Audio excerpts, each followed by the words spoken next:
Well, hello guys. How's everybody doing? I have never done this before, so you're gonna have to, let me know if you can't hear me. Let me know if the video is not working, any of that kind of stuff. Can you guys see me right now? Let me know in the comments. Anybody? Okay, I'm going to assume that we're doing all right here. So first of all, I want to give you guys such a big thank you for 50,000 subscribers. This was such a big surprise to me because I was, thinking it'd be at least a couple more months, till I was going to reach that point because I was at like 44 just a week and a half ago. So it's basically been like 8,000 subscribers in a week. So that is a huge jump for my channel. And I really want to thank you guys, especially the people who have been with me here for a really long time. Thank you so much for your support. And everybody new who is joining us also, thank you guys so much. It's so cool to have this community and super excited for what's to come. So let me just go through the comments here. I'm glad you guys can see me and hear me. Yeah, so obviously all of us are in this kind of weird time right now where we don't know, when travel is going to get back to normal, so to say, what kind of places are going to be open, when they're going to be open. And as somebody who just mentioned in the chat box, yeah, like Greece is the place that I feel like is probably going to be my first destination because they are set to open middle of June to Eastern or to just Europeans, I think, first of all. But I'm aiming to travel kind of the end of July. So I'm hoping that by the end of July, things will get back to normal. Hi, Shigeru. Oh, wow. We already got a super chat here. You look absolutely amazing like always. Thank you so much, Marcos. I appreciate it. Yeah, just on that note, you guys, obviously I wanted to do this live stream because I want to say thank you to you guys and, answer any questions you have. So, of course, I'm going to for sure answer any questions that are super chats, but at the same time, I want to try and answer as many questions as possible, whether you guys donate or not, because I just really want to, say thank you and build this community. So yeah, leave me your questions here in the chat box and let's get into it. Anna Francisca, I don't know if I said your last name right, asking how old I am. I am 29. My birthday was in February. So we got the big 30 coming up here next year. And it's kind of interesting because I kind of assumed that I'd always come back to Toronto to have my birthday with like friends and stuff. But if I have to do like a 14-day quarantine and it's going to be cold and all that kind of stuff, I might actually just stay abroad. So we'll see how that goes. Hey, love the videos. I wanted to know what it's like to live in Toronto on your own.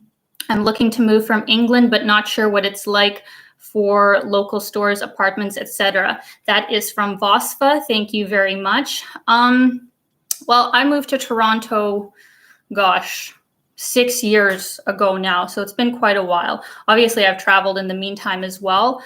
But I will just say that depending on if you have a career already or not, if you have a job lined up, I would say that's the biggest challenge in Toronto, where if you're coming here without a job, it can be a little bit tricky, even just to get a place. Like they really won't rent to you unless you for sure have a job already, you have a good credit report, you have references. It was a much longer and tedious process to get an apartment here than I anticipated. So yeah, if you're thinking of coming to Toronto, it'd be really great if you already had a job lined up. That would probably save you a lot of headaches. But other than that, it's an amazing city. I have loved my time here. And as far as like, public transit or like nice neighborhoods, like this really is the place to be in Canada. I much prefer it over anywhere else. Let's see what else we got here. So many questions, you guys. Thank you. Thank you so much. Stephen Bell. Hi, Alina. I watched all of your Ukraine and Kiev videos. Have you ever been to Odessa? Got any tips on places to see there? Yeah, I have actually been to Odessa. I think I did a couple of vlogs there probably 2 years ago now, I think 2 or 3 years ago. So if you're looking for more detailed kind of stuff, I do have videos on those cities. But I'd say for sure go in the summer or in the fall. They have a pretty long summer. It stays warm there quite a long time. So it's amazing for beaches. It's amazing for nightlife. Not that that's my thing, but if you like nightlife, that's probably the best place to go in Ukraine. They've got some great restaurants there. Got a great boardwalk, like the steps of Potemkin. If you've seen the old movie, that's all in Odessa. And yeah, it's just like a really nice place to kind of relax, not so much the busy cities of like Kiev and stuff. Aiton Horasan asked, will you continue to work for Reporterfy? Well, guys, I think Alex from Reporterfy is actually here today. So a big hi to Alex. Alex is a really good friend of mine. And as some of you guys know, I kind of did some freelance work for him last year and really enjoyed it. And now he's doing some amazing content on his channel on China. So depending how this year goes, there's actually a chance that him and I might actually do some collab sort of videos in China. So that would be very interesting. Let me know if that's something that you guys would be interested in, because I've really not done a lot of digging when it comes to going to China and stuff. Watching Alex's work is kind of, the first impression that I've had of it beyond the main sort of city. So if you guys are interested in China, you should actually go check out Alex's channel. It's called Reporterfy Media. But yeah, him and I might do some stuff there, or I'll go visit him in Thailand because that's where he lives. And that's another city that I definitely want to see. All right, let's take a look here. I'm glad some of you guys are learning English or Russian, I guess, with my videos. That makes me happy. I went to Lvov last year. Coffee is great, from Indian Mustif. I agree. By the way, I have my morning coffee. Let me know what you guys are drinking, because I assume if you're in Europe, it's your evening right now. If you're in Asia, it's like your night. And if you're on the West Coast in Vancouver, then it's your morning. So let me know what you guys are drinking. From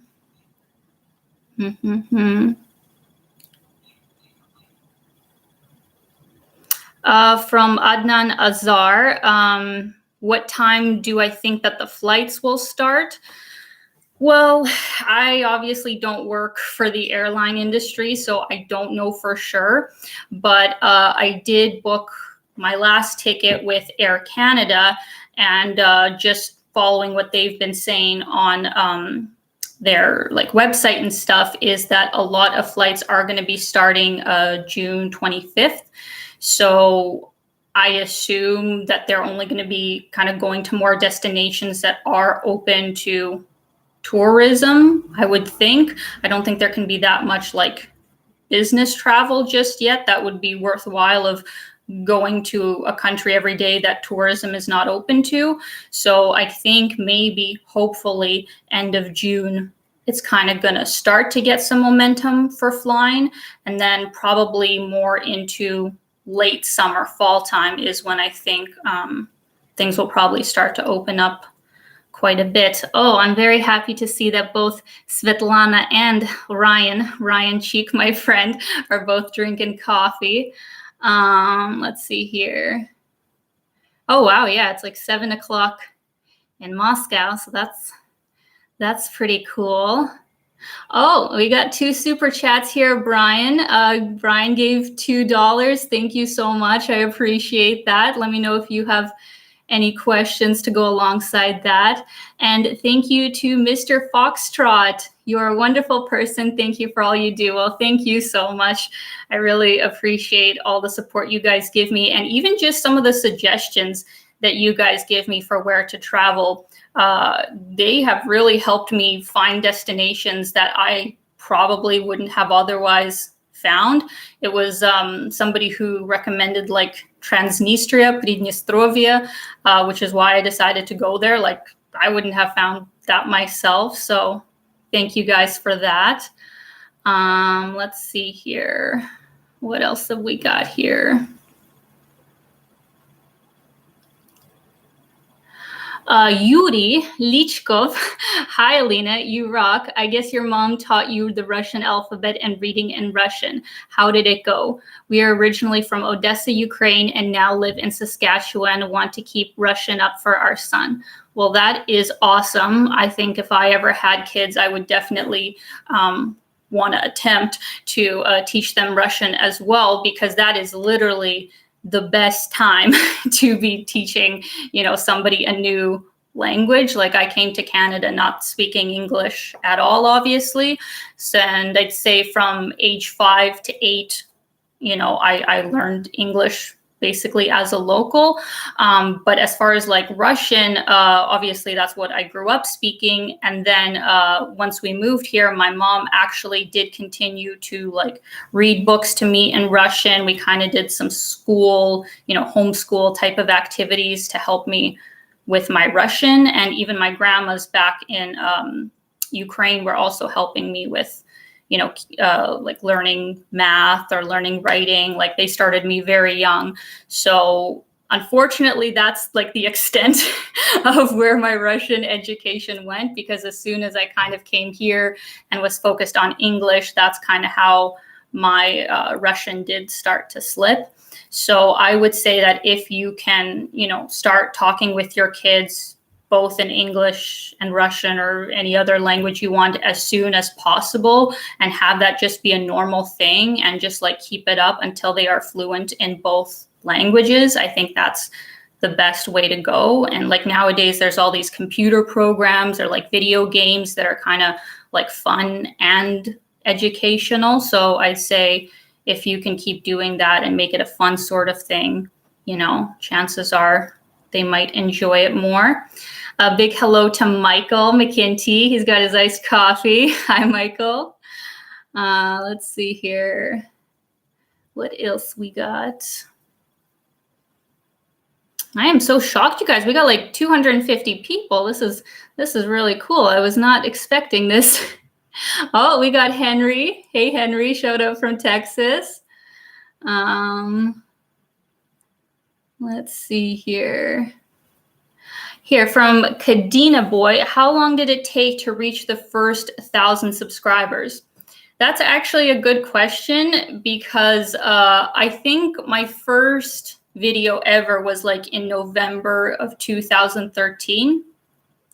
And it was like on beauty or something.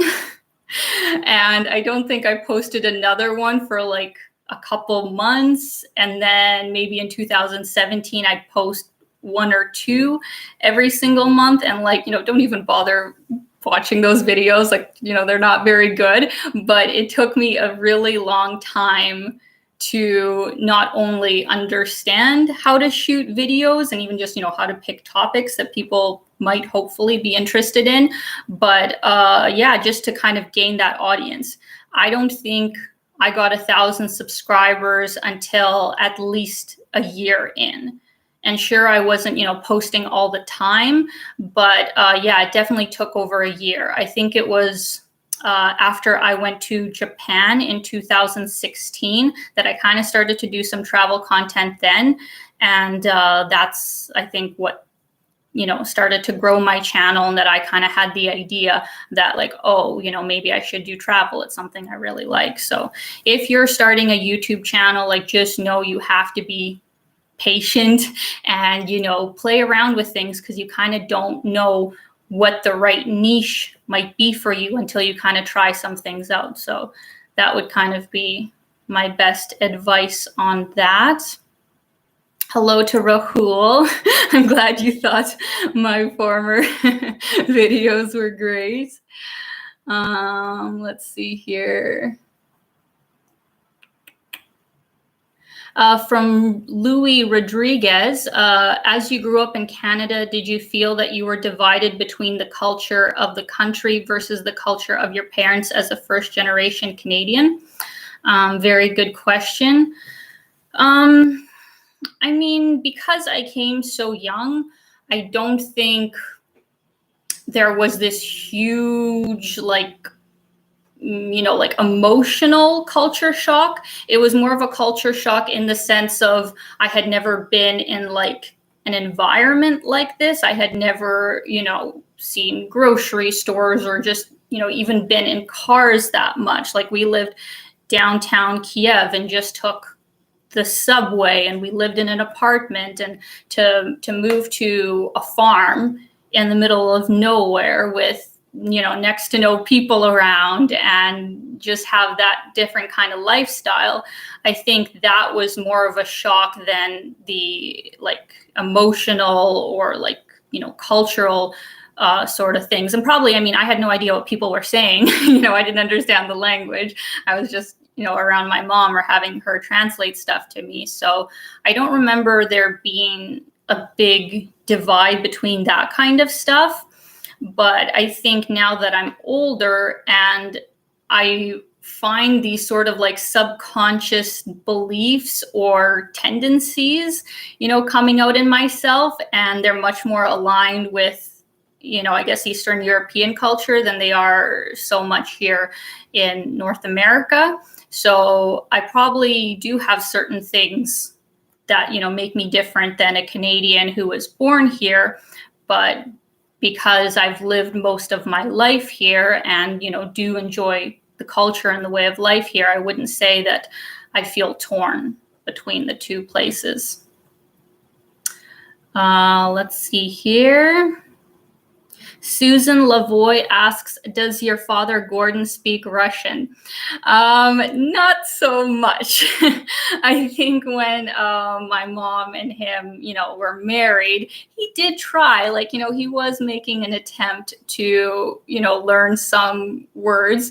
But as I had said earlier, like the older you get, the harder it is to learn a new language, and especially one as challenging as Russian. So he knows like «Привет, меня зовут Гордон, как дела, спокойной ночи», that's kind of the extent of, his Russian skills, so to say. But yeah, like he tried his best, so to say. Let's see.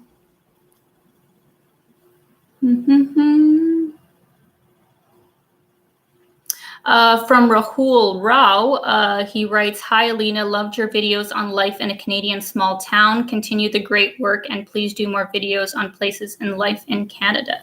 Thank you so much, first of all.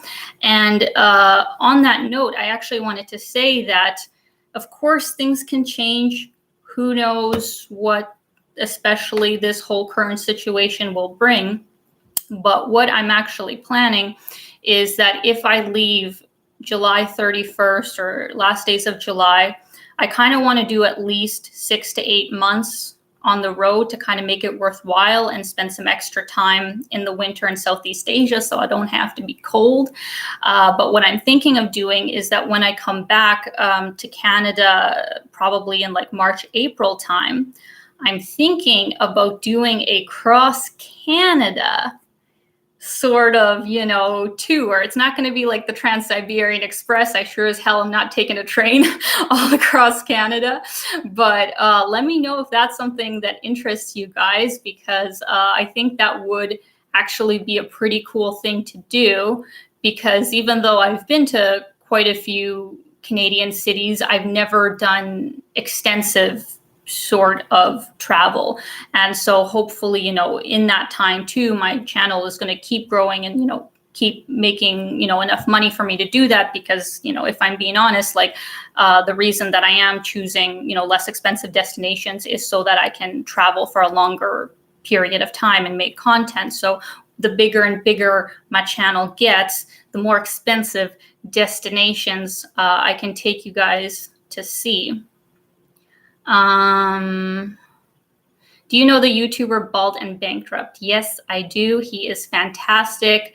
And I really commend him for being in Minsk right now, because I wish I was, you know, there right now. But there's something about doing the 14-day quarantine that, first of all, I just don't even know how you would do it. Like, who's going to bring you food? I guess I should probably ask him of, like, you know, who brought you food, or how do you get groceries? Because I don't know, you know, anybody in Minsk.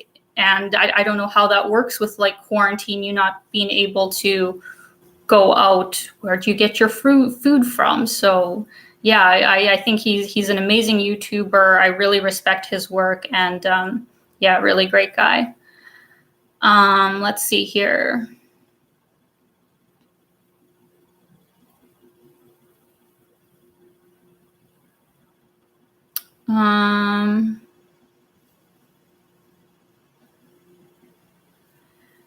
I'm on the fence whether, I know some of you guys here are asking about, like, conspiracy theories on coronavirus, 5G, Bill Gates, all that kind of stuff. I don't think I want to get, like, too into that. But I am just going to say this. I have no doubt in my mind that, you know, what we're dealing with here is a very serious situation, and something does, you know, have to be done with it. I think we all have to act as a team and, you know, take certain kind of precautions, especially to more vulnerable sort of, you know, groups, you know, older people or people with compromised immune systems. But I will say that with just how things have gone and the way that it's sensationalized, I don't think anybody can, you know, really argue with just how much they have sensationalized this whole situation in comparison to, you know, the endless amount of other things, other horrible tragedies that have always been happening in this world. And yeah, I really am just disappointed with how much fear that has created, and just an unnecessary amount of stress, and how much damage, you know, certain kinds of lockdowns have done as well to certain kind of population. So I'm kind of like in the middle ground of, like, yes, we should do something. We should all take precautions, but at the same time, we should not be living in fear. We should not let this completely dictate our lives. And chances are, you know, the majority of people, even if they get it, are going to be absolutely fine. So of course it's a tragedy. Of course we should, you know, do what we can, but at the same time, like, let's not lose our damn minds. What else here?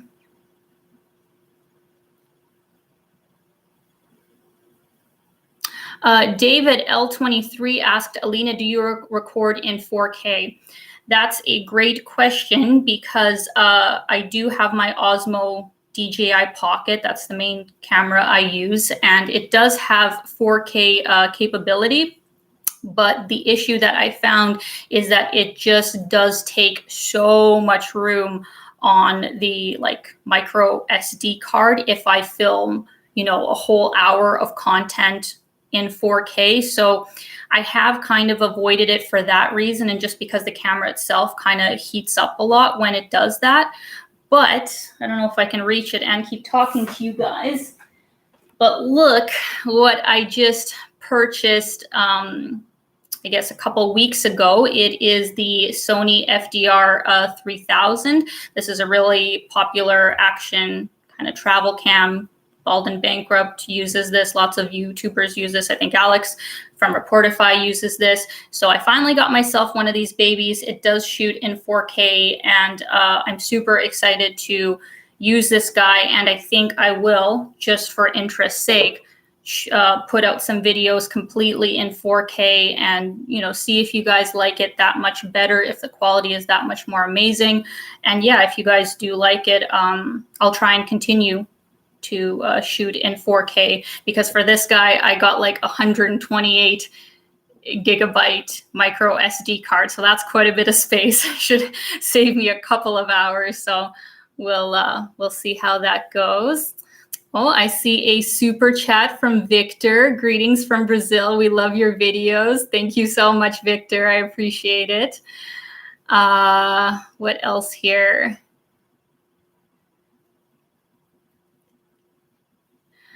From Aggressive Negotiator, a lot of people are getting stressed during this hard time with quarantine and all that. What do you usually do to not get bored during quarantine at home besides doing YouTube, of course? Well, I mean, everybody's going to have a different thing that makes them feel better, I guess. Mine is very basic. I actually did it for like 3 hours last night, where I literally just go walking. Like, that is one of my favorite things to do ever, is I go walking when it's nice weather in a nice neighborhood. I listen to music or a podcast or something, or no, I take that back. I do not listen to podcasts. I listen to audiobooks. I grab a coffee or something, and I don't know why, but that makes me feel so much better. Like, just going for walks, moving my body, being out in nature, and just doing something where I don't feel I have to be like productive, because, my work is something I enjoy and I feel like I want to do it all the time, but I don't think that's healthy either. So I try and just kind of switch off, not be in an environment where I'm going to be tempted to work. So that's what works for me. From Morgan Live 0001, congratulations for your first 50K, Alina. I will be moving to Saskatoon soon. Could you please make more videos about life in Saskatoon from your perspective? Well, thank you so much, first of all. And yeah, I will definitely be doing some videos about Saskatoon. That's in Saskatchewan, for those of you who don't know. And I actually lived in Saskatoon kind of after the time that I graduated school. My dad had a house there, and I'd say it's definitely the best city in Saskatchewan. No offense to Regina, but yeah, I wanted to actually do one this time, but I felt like I shouldn't, because everything, is closed and just not the way it usually would be. So I didn't want to make a video and not show the full extent of how awesome Saskatoon is. So hopefully next year, when things are kind of back to normal, if I do that cross Canada sort of trip, I think I'll definitely be doing a video on Saskatoon. What else here? I'm glad you guys are excited about the tour of Canada.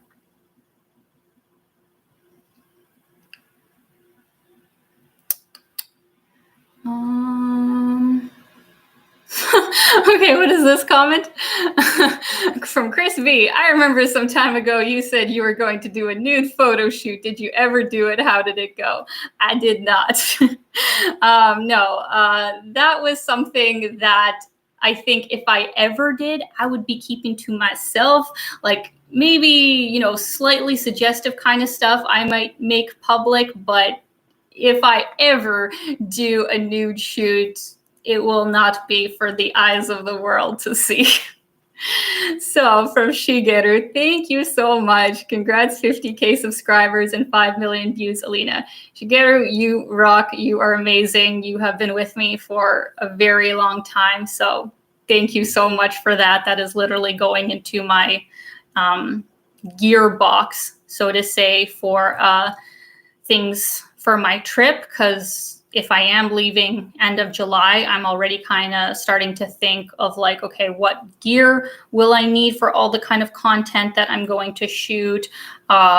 Just all this extra kind of stuff depending on, what I'm going to be doing, because I do find that certain things, especially electronics wise, is hard to find in certain countries. So while I can, I'm going to be ordering a lot of stuff off of Amazon.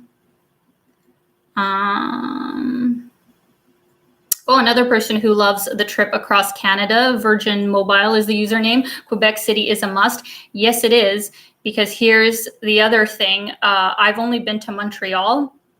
I loved it, but I really wonder how I would do in a place like Quebec City, where I did hear it is primarily like French speaking. Like Montreal, I would say, sure, is French leaning speaking, but you can still definitely get by with English as well there. But yeah, I don't know how it is in other parts of Quebec, but I hear like Quebec City is beautiful. I definitely want to go there.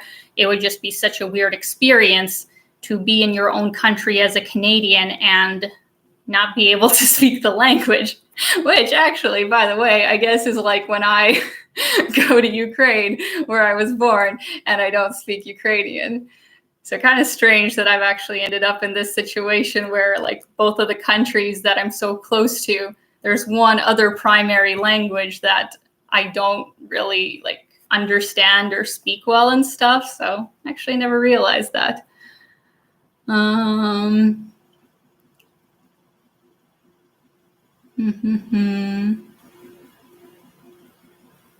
would make a great James Bond girl. Thank you very much. Thank you. Little Ugly Dude, that's a very sad username to have. Scariest travel ever. Let me think. Well, I think I've already told this story, probably in a vlog or a video like 4 years ago, but I'll briefly touch on it, so maybe you guys can learn from my mistakes. I went to India when I was 19 years old, went with a girlfriend who was 18 years old. So we're like both babies. She had relatives in Hyderabad who we kind of stayed with when we first got there. It was really cool. And we had plans to kind of spend 2 months traveling the country together. So long story short, she ends up wanting to do stuff that I'm just like not totally cool with. And we end up like going our separate ways. So I'm traveling India by myself. And there was one day specifically, like there were a whole bunch of challenges in India, as is. Having said that, I love India. I overall had an amazing time, but there were so many scary situations that happened. There was one day in particular where I was taking a train from Delhi to Gaya. If any of you guys have been to India and know where that is, I was going to a kind of like, what do you call them? Well, Buddha was enlightened like in that area, ashram. That's the word I wanted. So I was going to an ashram in Bodh Gaya, and Gaya was the station that you got off. And the guy who I booked my train tickets from failed to mention that while I was getting on my train at like 3 p.m, I would also be getting off the train at Gaya at 3 a.m. And you just really don't want to do that in India. Like you really never want to get somewhere by yourself in the middle of the night. And as I read in my guidebook, like that area, you know, was specifically a rough area that you did not want to, you know, leave and be outside in. And so I remember arriving there. I figured this out as I was on the train. So there was literally no going back. And yeah, I decided that it would be best for me to just like stay in the station until the sun rose. And those 3 hours were some of the most terrifying hours of my life, where obviously I was like the only foreigner in there. And there's a lot of, you know, like people who live in poverty who kind of use the station as like a place like to sleep. And so of course there was a lot of people like kind of coming up to me, kind of like, you know, asking me for stuff, and like that's fine, that's totally understandable. But there was like one guy who like almost kind of sort of pulled a knife on me. So I'll actually maybe link the video later if you guys want the full story, because it's a whole long thing. But it was literally one of the most scary moments of my life. And I remember like as the sun rose and I was like leaving the station finally, I was like, thank you, God. Thank you, Jesus. Like I'm still alive. I'm still here. You know, things are we're going to keep moving forward. So that was definitely the worst and scariest travel experience I have ever had. From Leon, amazing content, always enjoying your content. Here's $5. I was hoping to travel to Russia later this year, now with everything going on with COVID situation. Well, first of all, thank you so much. I appreciate that. And yeah, I really don't know, how things are going to go this year. I know with Russia, they've been having their cases kind of go up, especially in the last month. So I was planning on going there again this year, but to be honest, unless things drastically change in the next couple of months, I don't think it's worthwhile for me to, try and go get a visa, pay a few $100s for it, and then not, be able to go in there as a tourist. So, actually, I don't know if they would even give you a visa if you couldn't go there. But maybe I will call a consulate. Maybe I will see how it goes. But unfortunately, yeah, I just don't know how it's going to be with Russia this year. Let's see here. So Mike McConaughey, I don't know if I'm saying your last name, asked, do you have a Russian passport? So I'm going to address this because lots of people ask me this question. I do not have a Russian passport. I do not have a Ukrainian passport. I just have a Canadian passport because when I immigrated from Ukraine to Canada, they make you give up your your other citizenship, because Ukraine and Canada don't have a dual agreement. So yeah, I only have a Canadian passport, which I'm grateful for because it does allow me, to enter a lot of places without a visa. But of course, to get into Russia is a lot more work. So that's what it is.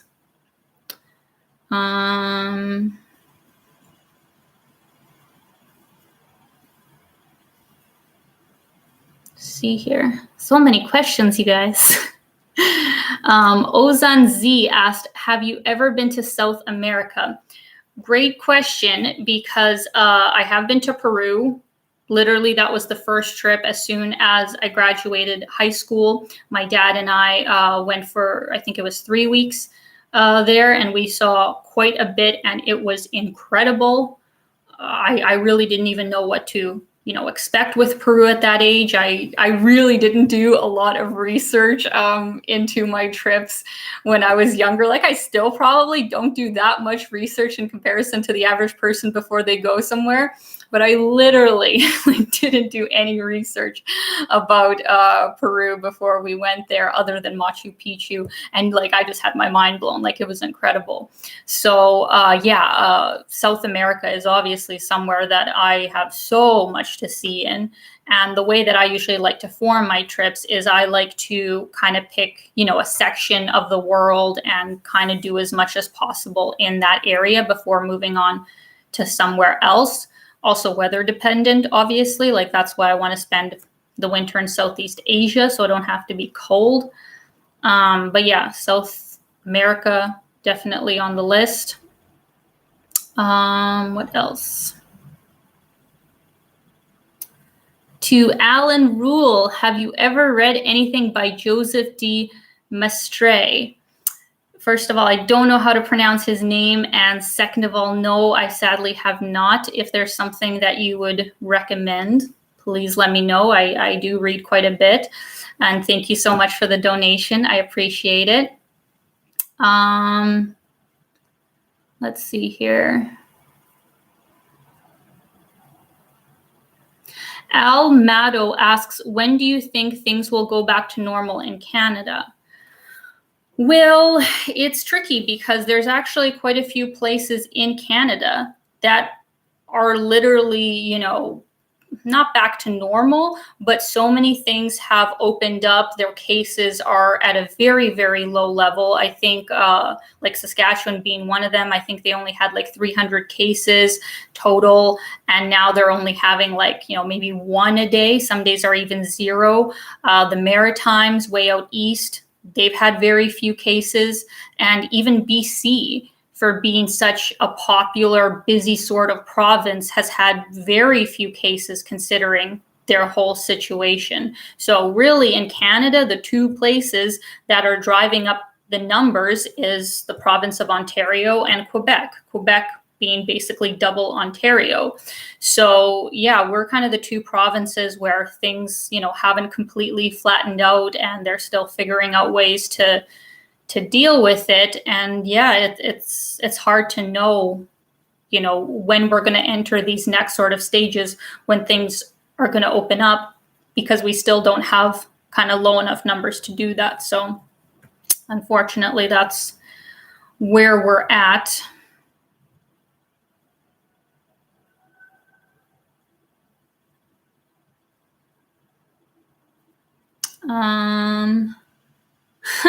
Oh, this is a hard question from David Johnston. If you had to choose between freedom and love, what would you choose? Can you have both? Well, I sure as heck hope we can have both, because I don't think I could go without either. I don't know about you guys.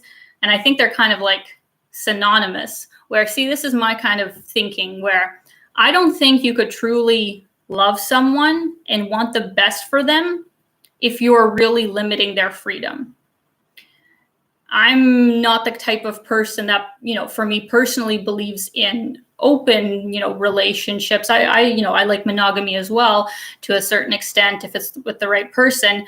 But I think it's crazy when people are in relationships and they make rules like, oh, you can't, talk to somebody of the opposite sex, or like, you can't go see your friend who's, a guy, or like making all these kinds of rules about, what's allowed and what's not allowed, or kind of pressuring somebody to give up their dream job or something so they can do something that, you'd prefer they do.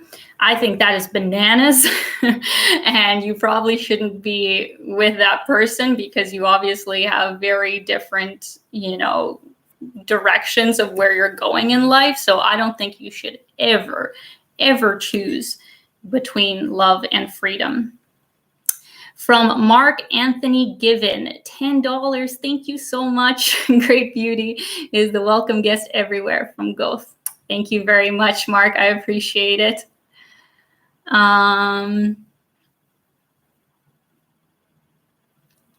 Okay, from Oliver, one of the latest comments here. Your mother grew up under communism. Does she see it through rose-tinted spectacles like my girlfriend's family who grew up in Eastern Europe?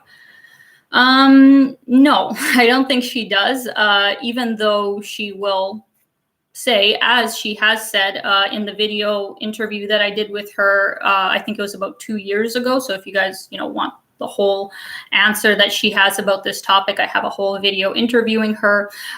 She does state that there were many things that were like positive and good, during that time. But the good things are more, I would say, like socialism sort of aspects. They're not necessarily communism. Like communism is the added, dictatorship and authoritarianism. So when it comes to that part of communism, no, like she did not appreciate that the government had, so much control, and there was so much propaganda and so many, rules about what's allowed, what's not allowed, how you have to, live your life, and kind of the, what's the word, where like people, not spy state, but, like people are going to tell on you if you're not, living in the way that's appropriate. Like, I don't think anybody would say that that's a good thing. So I think she actually has a really good balanced sort of opinion on communism, where obviously, during that time, because a lot of, social sort of benefits were given to everybody, it makes the quality of life higher in some ways. But if you go too much the other way of giving the government so much control, that basically defeats the purpose. From Amsterdamage, what is your favorite Ukrainian and or Russian dish? That's a hard question. Well, y'all know I love Kiev cake. If you go to Ukraine, promise me that you guys will try Kiev cake. Maybe some of you actually might not like it because it is a weird sort of taste, but it's unlike any other cake that we have here in North America. So you guys totally have to try it if you go to Ukraine. I would say that that's 100% in my top. And then what else? I love galupsi, cabbage rolls. I love vinaigrette, the beet sort of salad. That's delicious. Olivier, grechka, drяники, potato pancakes. I'd say like that's a good amount of my favorites. Ooh, super chat from Chris B. Thank you so much. Thanks for the years of great content. I love the Transylvania stuff. So cool. Thank you so much, Chris. And yeah, actually, I don't know if you guys have all been with me long enough to have traveled to Romania with me, but I did 2 or 3 videos while I was there. I can't remember now, but there's one video that I thought was so good that I put like so much love into, and sadly, just how YouTube works sometimes, it didn't get that many views. If I could remember the name of it, it's the one where I go to like Dracula's castle, like Bran's castle. I did a whole 15-hour day trip kind of to the north of Romania and saw some of these like incredible castles that they have there. And it was my first time flying my drone overseas. And oh my God, that was a whole thing as well. So if you guys haven't seen that video, that's one of my personal favorite videos about Transylvania. So go check that out if you guys are interested.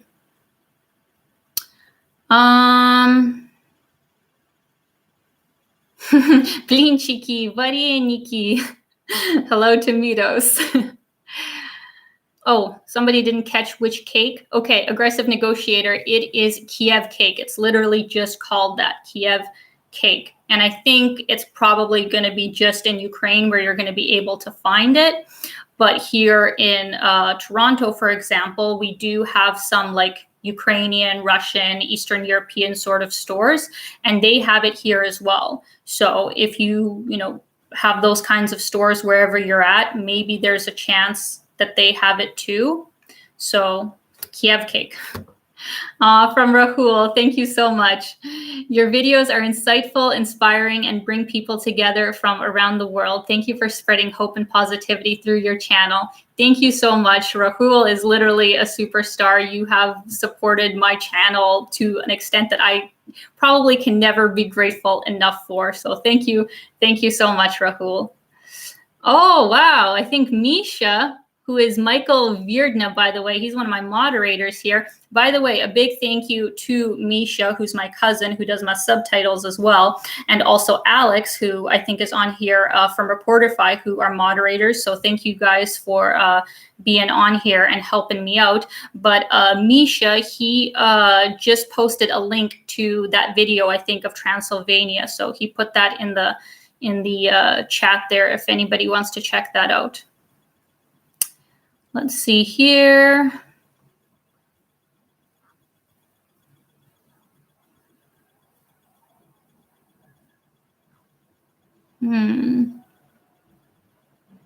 Just saw a question I wanted to answer, but things keep moving. Oh no. Oh no, my screen just closed. I thought my live went down. I was like, oh no. Okay, let me try and find this question.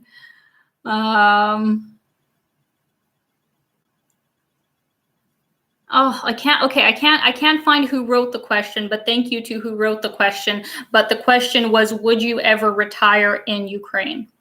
And that's a good question, because having done the travel that I have in this last while, I really surprised myself of how much more manageable it is to live overseas, to live well, and for so much less money. So, of course, it's a complete privilege saying that, being from, Canada or USA, or I guess just, any country where you've been able to, live fairly well. If you go to a country where obviously the currency is in your favor, like it's insane actually how much money, you can save instead of living in the country where you live, where it's so much more expensive.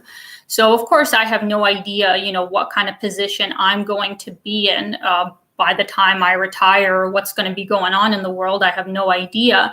But I think it's actually a fantastic idea that unless you feel so tied to the place where you're at, because, maybe all of your family is there and you don't want to leave. But if you are that adventurous sort of type, or you even just want to spend, like half the year, traveling in Eastern Europe or Southeast Asia, or, Central or South America, there's so many amazing places in the world where you can live for far less than North America and have, such incredible life experiences that I would totally do that when I'm going to retire. Like, I highly doubt I'm going to be just wanting to chill at home and do nothing. Like, obviously I'm not that kind of a person. So knowing me, I probably will be like backpacking it up at like 80 years old. Yeah, Svetlana just wrote, you can still buy houses in Ukraine for $2,000 American. Like, yeah, it's, I mean, that would obviously be, yeah, in a very small sort of place, but absolutely. And like, even in Kiev, if you're okay with living out more, in the outskirts of the city, maybe not as like new of an apartment, but you could get like, an apartment for like $30,000 in, the largest city in Ukraine. If you wanted something completely luxe, it'd be like $100,000. So yeah, it blows my mind that here in Toronto, we have like 1 bedrooms in an okay area going for like $500,000. Like, why? Why would I do that? Makes no sense.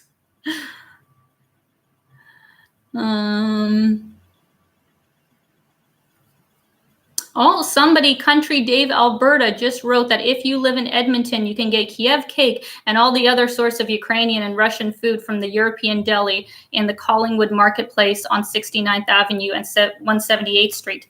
Thank you very much, Dave. That is fantastic for anybody who lives in the prairies. Aw, from Matt Hamilton, a $5 donation. Thank you so much, Matt. I appreciate it. Let's see here.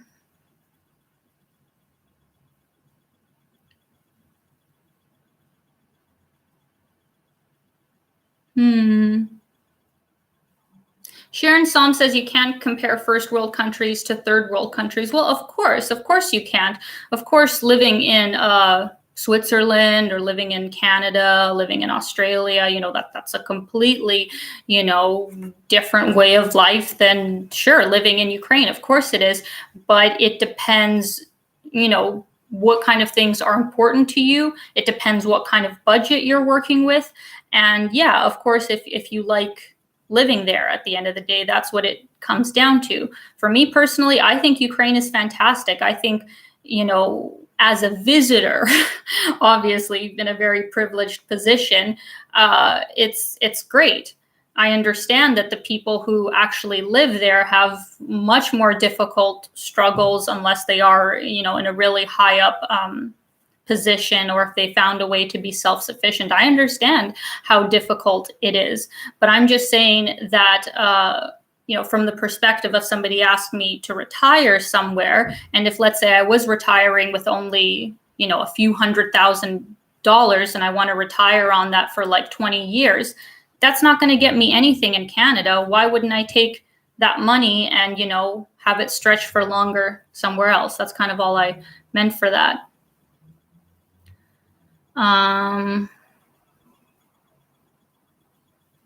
Let's see here. Lord Shagreg, great names, guys. Have you ever visited Georgia yet? That is probably one of the top places on my list, if I'm being honest. I really, really, really wanted to spend a lot of time in Georgia this year. I actually had my uncle who served, he was in the Ukrainian army, and they kind of were stationed in Georgia for a while. And he has told me so many amazing things about it, that it's like such a beautiful country. And just what other people have said as well. I am so excited to go there, and I really hope I'll still be able to this year.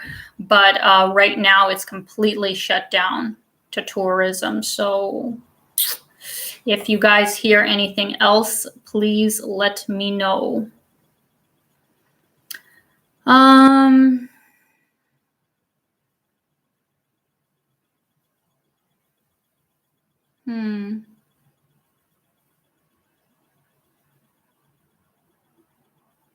Oh, from Matt Hamilton, where did your self-motivation and ambition come from? Is it natural from your parents? Well, I think, of course, yeah, a certain extent has definitely come from both my parents. Like, first example, my mom just having the balls, or lady balls, the ovaries, to be able to just like pick up and move to a country across the world, with, of course she knew my dad to a certain extent, but he had only come to, stay with us for about 3 times before they got married. So, she was kind of jumping in with both feet and, moving to a place completely different than her life in Ukraine, and then going through, getting a career here, standing on her own 2 feet here, all of that kind of stuff. So she's, a very strong person and very inspirational in that, right? And then also my dad, Gordon, who is like probably the hardest worker I know, probably even like kind of edging on workaholic, which is probably where I get that from, where I always just feel like I have to be working. So they both definitely contributed to me, having ambition, being okay to take risks, and, being models of that kind of behavior. But, now that I'm an adult and have been living on my own for over a decade, I do find that I'm pretty good at self-motivating myself, and I'm always, trying to keep myself on schedule and prioritizing the things that are important to me, and being able to kind of keep that long-term picture in mind and not giving up on it, because I've spoken about this so many times, but like I've had, almost that whole decade up until the last year where I was working jobs that I didn't, want to work. I was putting in so much effort with acting or with modeling or with YouTube, and not being able to, do that full time while still putting in the full-time hours. And yeah, it's really hard. And especially, when you're really not getting any kind of traction.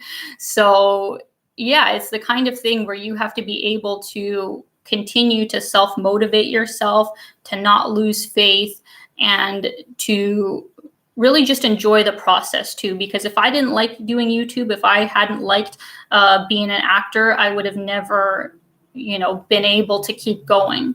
So that's probably not that was the exact question, but if anybody's looking to follow their dream and, do something that they love, have an eccentric sort of career, like you have to love the process of doing that thing enough that you would do it for free, because you're going to have to sometimes. Like, yes, it might pay off in millions later, but you have to love it enough in the years sometimes where you're not making any money from it. So that's that.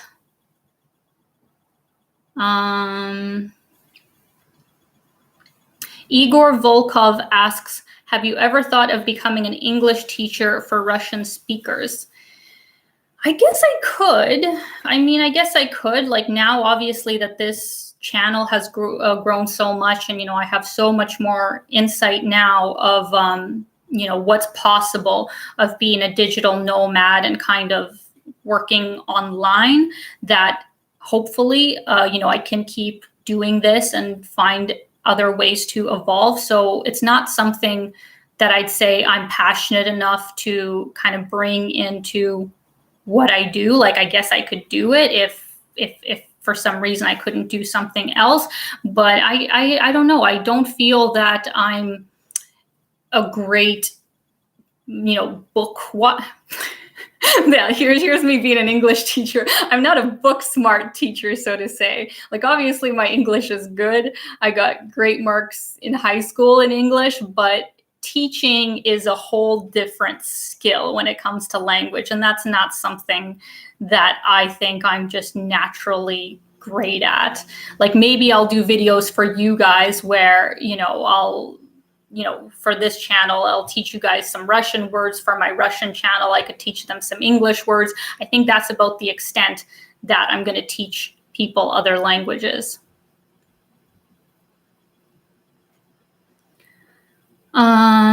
Let's see here.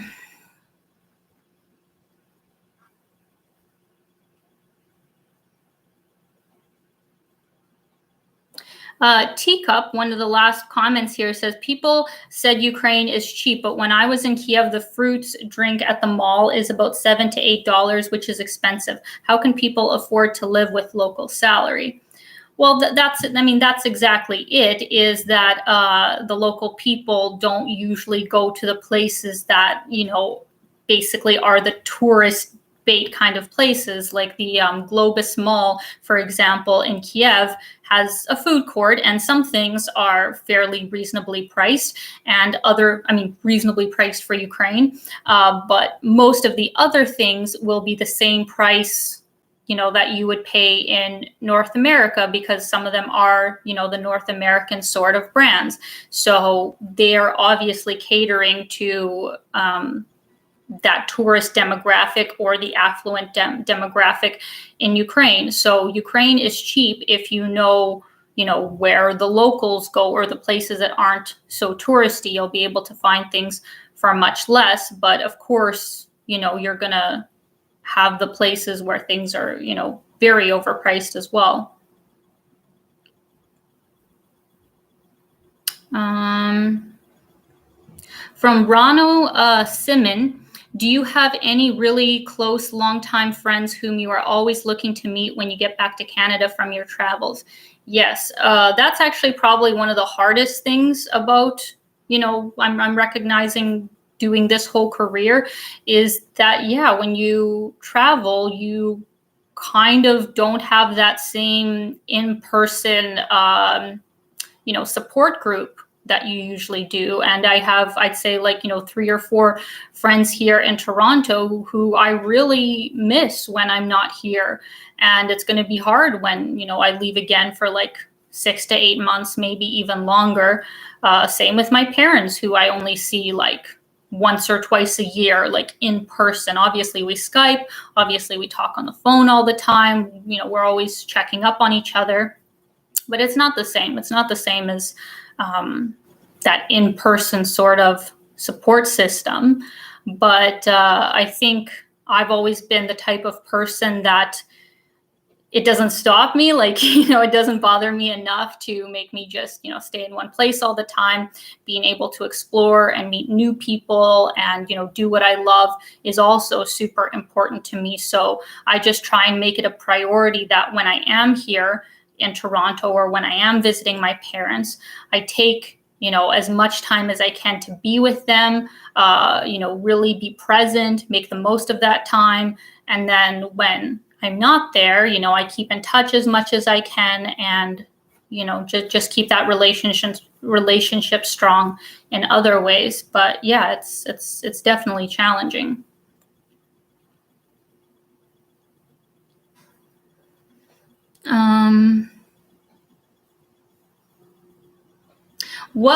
From Alexander the Great, what was your Russian surname before you took your dad's name? Good question. It was Andreeva, Alina Andreeva. That was, or is, my mom's last name now too. And I actually did decide to kind of change that on my own accord legally once I was actually an adult. It's kind of weird because when we got to Canada and we got permanent residency, for some reason, me and my mom's passport stayed in Andreeva. My PR card was Andreeva, and yet I was registered in school as Alina Mcleod. So technically I was two separate people. I even had IDs, one had Andreeva and the other one had Mcleod. It was very weird. But yeah, I don't know. I just had this feeling that like when I was using Alina Mcleod in school so much, it did just feel like, the right name for me in a weird way. And once I became 18 and I also applied for Canadian citizenship, I basically had to choose, am I going to be Andreeva or am I going to be Mcleod? So yeah, I decided to legally change my name to Mcleod. And I think I actually like it that way because Alina is still kind of like my Ukrainian, Russian, sort of part. Obviously, Alina is like an Eastern European name. I think it's actually Romanian, funny enough. But, that represents, I think, that side of me. And then Mcleod, even though it's still technically Scottish, because my dad's stepdad's heritage is Scottish, that kind of represents my more North American side. So I kind of like having the two names because I feel like if somebody like called me Alina Andreeva, I think they assumed that I'd have like an accent or I'd be super Eastern European, which I'm not.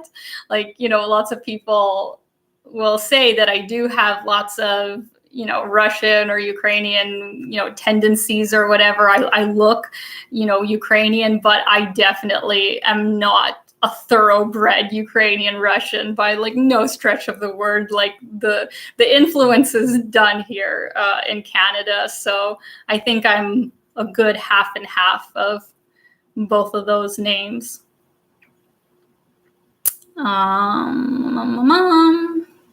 Okay, guys, I am going to answer, I think maybe like 4 or 5 more questions, but we have been going for over an hour here. I thought that y'all would be bored by now and everybody would have left by now. So thank you so much for sitting around and chatting with me all this time. It's been awesome, but I don't want to hold you up all day today. So let me answer maybe like 3, 4, 5 more questions, and then we're going to wrap it up here. Let's see here.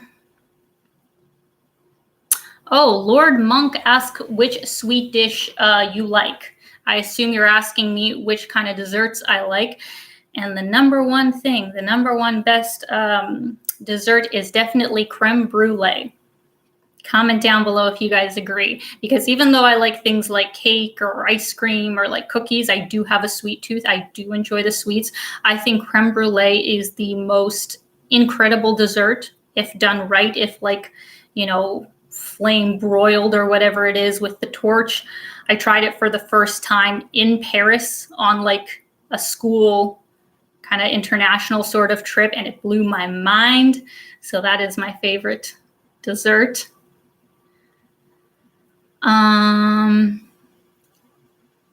Just want to read out this comment from Painsul. Здравствуйте, Алина. Поздравляю с такими замечательными числом подписчиков. Спасибо большое. All right. From Michael B. Has your technique as a filmmaker improved since your first travel program? The work is so professional.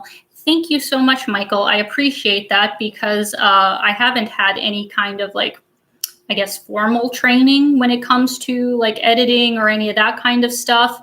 And I'm still, learning so much. There's still so many things that I'd like to get better at and learn, but I've noticed too that I have gotten better. So yeah, it's been kind of a combination of just like watching different YouTube videos talking about that sort of thing.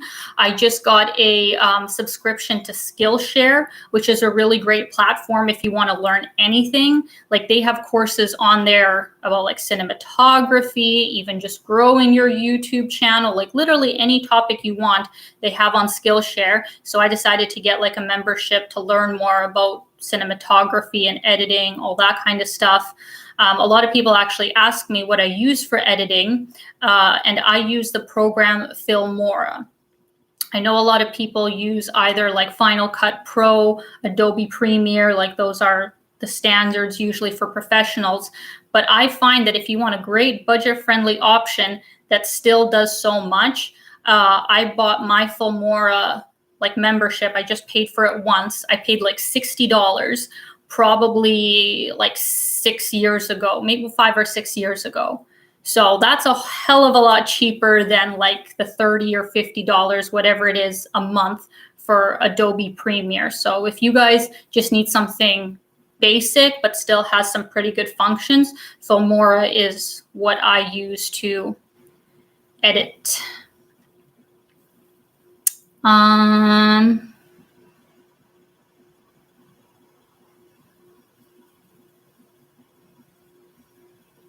Let's see here.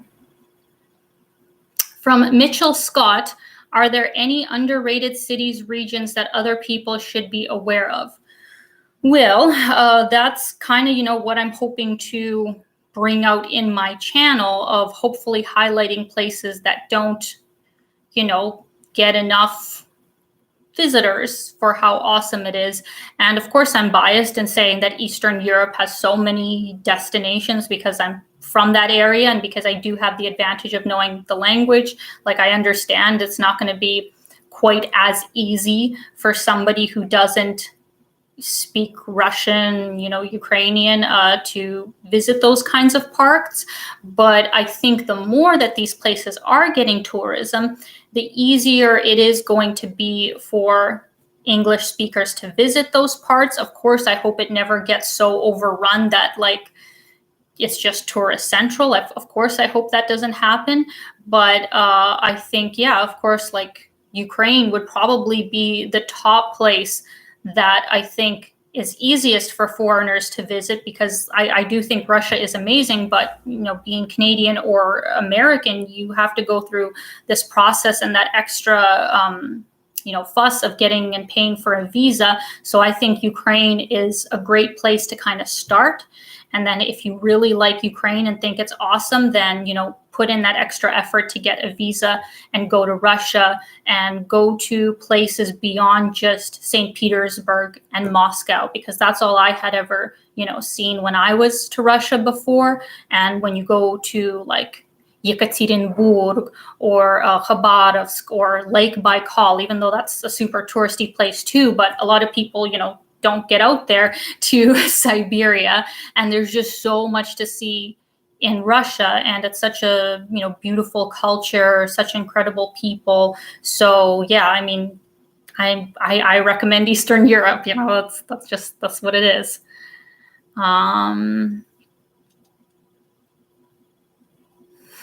Mito says you need to try vanilla ice cream with grapefruit pulp. Delicious combination. That does actually sound good.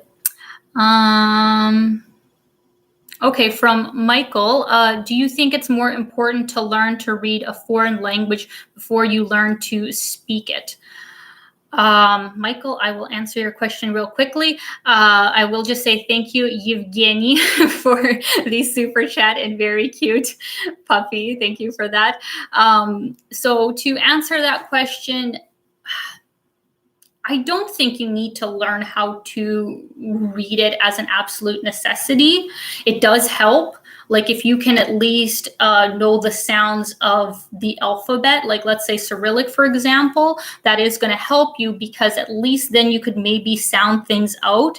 Like even if you don't know what exactly all the words are going to mean, if somebody says, what's the station?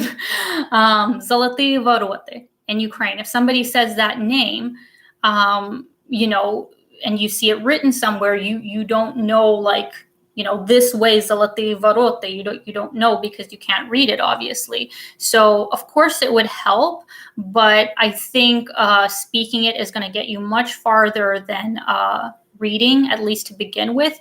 But of course, if you want to take things to that next level, of course, learning how to read, write, just be able to sound things out, it's definitely going to help you. Okay, guys, last question. I think my voice is even starting to go here.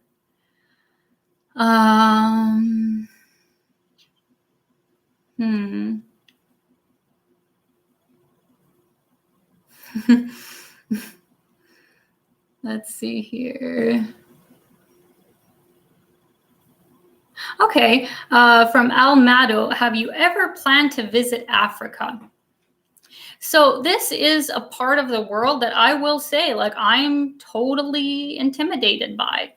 I have, been to Egypt. I have been to Morocco, which, yes, aren't, Central African. They're not the places that you would, first of all think of when you think of the continent. But I would absolutely love to visit, different parts of Africa. But to be honest, like, I just haven't watched enough content, first of all, to kind of know what all is out there. I know that obviously some places are going to be more challenging to, visit as a foreigner.